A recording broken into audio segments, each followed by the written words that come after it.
নমস্কার বন্ধুরা, এই মুহূর্তে রয়েছে রাজ্যের সমস্ত কৃষকদের জন্য বিরাট বড় সুখবর।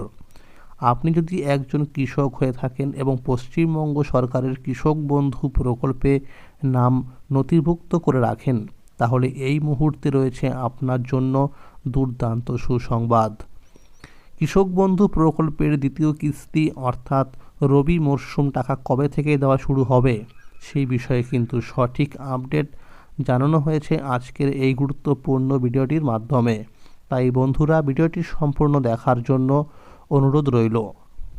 যে সমস্ত কৃষক বন্ধুরা এখনও পর্যন্ত চ্যানেলটিকে সাবস্ক্রাইব করেননি, অবশ্যই মনে করে চ্যানেলটিকে সাবস্ক্রাইব করে নেবেন, কারণ আমার এই চ্যানেলের মাধ্যমে প্রতিনিয়ত কৃষকদের জন্য বিভিন্ন সরকারি প্রকল্প এবং কৃষি বিষয়ক তথ্য সবার আগে জানানো হয়ে থাকে।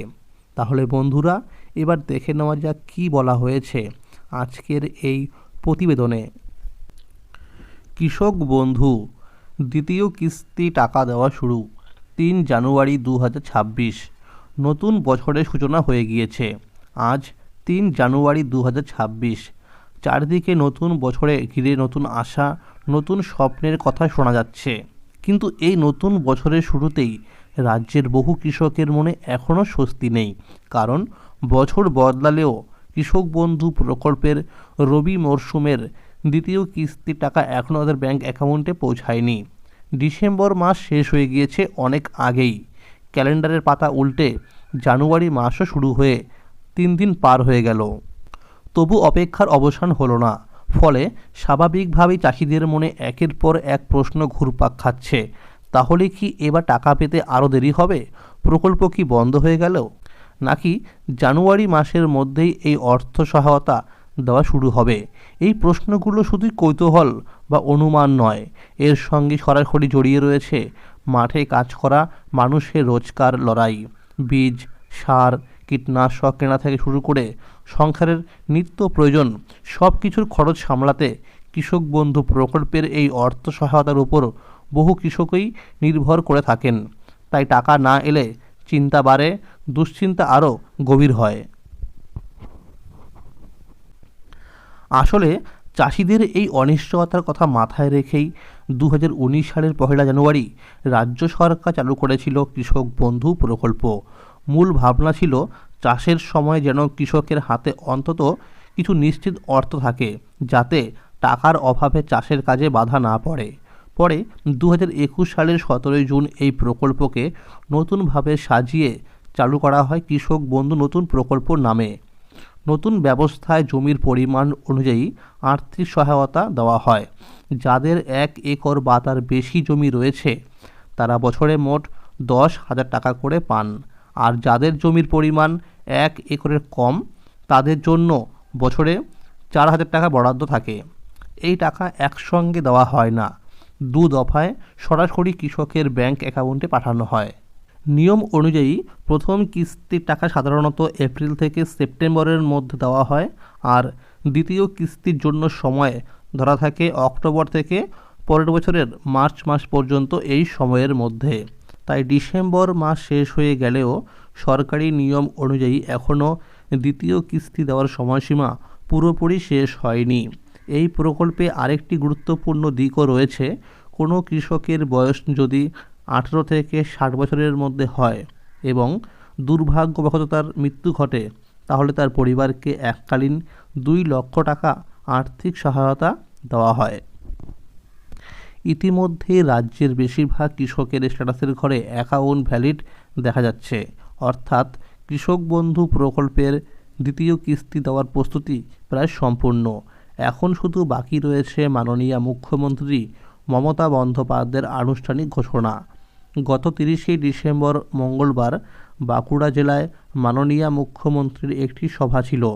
সেই সভার দিকে তাকিয়ে রাজ্যের বহু কৃষক টিভির খবর চ্যানেলে এবং মোবাইলে সরাসরি সম্প্রচার দেখছিলেন। অনেকেই আশা করেছিলেন সেখান থেকেই হয়তো কৃষক বন্ধু প্রকল্পের টাকা ছাড়ার ঘোষণা আসবে, কিন্তু শেষ পর্যন্ত কোনো অর্থ রিলিজের ঘোষণা হয়নি। তবে বিভিন্ন কৃষি অফিস থেকে পাওয়া তথ্য বলছে প্রকল্পের প্রশাসনিক কাজ প্রায় শেষ পর্যায়ে। এখন শুধু মুখ্যমন্ত্রীর সবুজ সংকেত পেলেই কৃষকদের অ্যাকাউন্টে টাকা পাঠানো শুরু হবে। আগের বছরের সময়সূচি লক্ষ্য করলে দেখা যায় 2021 সালে 8ই ডিসেম্বর, 2022 সালে 21শে ডিসেম্বর, 2023 সালে 12ই ডিসেম্বর এবং 2024 সালে 21শে নভেম্বর কৃষক বন্ধু প্রকল্পের রবি মরশুমে টাকা দেওয়া হয়েছিল। এখনও পর্যন্ত এমন কোনো বছর যায়নি যখন এই টাকা ডিসেম্বরের পর দেওয়া হয়েছে। সাধারণত নভেম্বর বা ডিসেম্বরের মধ্যেই টাকা দেওয়া হয়েছে। সেই ধারাবাহিকতা অনুযায়ী সূত্রের খবর, এই 2026 সালের 7ই জানুয়ারির মধ্যেই কৃষক বন্ধু প্রকল্পের দ্বিতীয় কিস্তি টাকা দেওয়া শুরু হতে পারে। কৃষি অফিসের আধিকারিকরা জানিয়েছেন, খুব শীঘ্রই কৃষকদের অ্যাকাউন্টে টাকা ক্রেডিট হয়ে যাবে।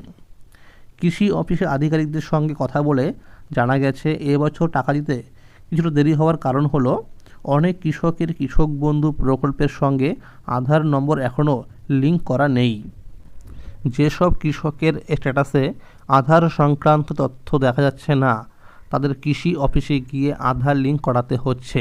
এই প্রক্রিয়ায় সময় লাগার কারণেই বিলম্ব হয়েছে। কৃষি অফিসের আধিকারিকরা জানিয়েছে, এবার ধাপে ধাপে টাকা পাঠানো হবে, অর্থাৎ সব কৃষকের ব্যাংক অ্যাকাউন্টে একদিনে টাকা ঢুকবে না। যাদের নথিপত্রে কোনো সমস্যা রয়েছে তাদের কৃষি অফিসে যোগাযোগ করে ডকুমেন্টস যাচাই করাতে হবে। যাচাই শেষে অফিস থেকে অ্যাপ্রুভ হলে তবেই টাকা দেওয়া হবে। এছাড়াও যেসব কৃষক সম্প্রতি নতুন জমি কিনেছেন এবং জমির পরিমাণ বৃদ্ধির আবেদন কৃষি অফিসে গিয়ে জমা দিয়েছেন, যদি সেই তথ্য ইতিমধ্যেই স্ট্যাটাসের ঘরে আপডেট হয়ে থাকে, তাহলে অতিরিক্ত জমির জন্য বাড়তি টাকাও একই সঙ্গে দেওয়া হবে। সমস্ত কৃষকদের অনুরোধ করা হয়েছে, নিজেদের ব্যাংক অ্যাকাউন্টে কেওয়াইসি আপডেট রয়েছে কি না তা একবার অবশ্যই যাচাই করে নিতে। যদি কেওয়াইসি সম্পূর্ণ না থাকে তাহলে দ্রুত সেটি আপডেট করতে হবে। সূত্র অনুযায়ী আরও জানা যাচ্ছে, নদিয়া, মালদা, কোচবিহার, হাওড়া, পূর্ব ও পশ্চিম বর্ধমান, পূর্ব ও পশ্চিম মেদিনীপুর, উত্তর ও দক্ষিণ 24 পরগনা, পুরুলিয়া, বাঁকুড়া, বীরভূম, উত্তর ও দক্ষিণ দিনাজপুর সহ একাধিক জেলায় কৃষকদের অ্যাকাউন্টে টাকা আগে পৌঁছাতে পারে। বন্ধুরা মনে রাখবেন, এইবার কিন্তু 2025 সালে যে খরিফ মরশুম অর্থাৎ প্রথম কিস্তি টাকা দেওয়া হয়েছিল, সেখানে কিন্তু বহু কৃষকের অ্যাকাউন্টে টাকা ঢোকেনি। কারণ একটাই, সেই সব কৃষকের কিন্তু ব্যাংক অ্যাকাউন্টের সঙ্গে কেওয়াইসি আপডেট ছিল না। তাই বন্ধুরা, সময় থাকতে কিন্তু আপনি ব্যাংকে যান, ব্যাংকে গিয়ে চেক করে দেখে আসুন যে আপনার ব্যাংকের অ্যাকাউন্ট নাম্বারের সঙ্গে কেওয়াইসি আপডেট রয়েছে কি না। যদি না থাকে তাহলে আপনি ব্যাংকে থেকে একটি কেওয়াইসি ফর্ম সংগ্রহ করবেন এবং সেটিকে ভালোভাবে পূরণ করে তার সাথে ব্যাংকের পাসবইয়ের প্রথম পাতা জেরক্স এবং তার সাথে আধার কার্ডের জেরক্স এবং প্যান কার্ডের জেরক্স জমা করে দেবেন। জমা করার 24 ঘন্টার মধ্যেই আপনার ব্যাংক অ্যাকাউন্টের সঙ্গে কেওয়াইসি আপডেট সম্পন্ন হয়ে যাবে। তাহলে বন্ধুরা, আজকের এই ছিল আপডেট। কৃষক বন্ধু প্রকল্প সহ সরকারি বিভিন্ন প্রকল্পের আপডেট সবার আগে পেতে হলে চ্যানেলটিকে এক্ষুনি মনে করে সাবস্ক্রাইব করে রাখুন এবং সকলের কাছে শেয়ার করে দিন। আর যদি এই ভিডিওটি ভালো লেগে থাকে অবশ্যই একটি লাইক করে দেবেন। ভালো থাকবেন, সুস্থ থাকবেন, ধন্যবাদ।